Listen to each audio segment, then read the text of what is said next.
لسادسته، والآن مع جائزة رجل المباراة، وهو لاعب فريق نادي الزمالك رقم 3 محمود بن تايب.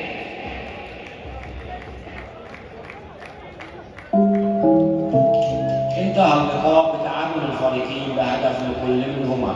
نرجو أن تكونوا قد استمتعتم بأحداث اللقاء. تصحبكم السلامة ودمتم في أمان الله ورعايته. كان معكم أحمد أمين المذيع الداخلي لاستاد السلام.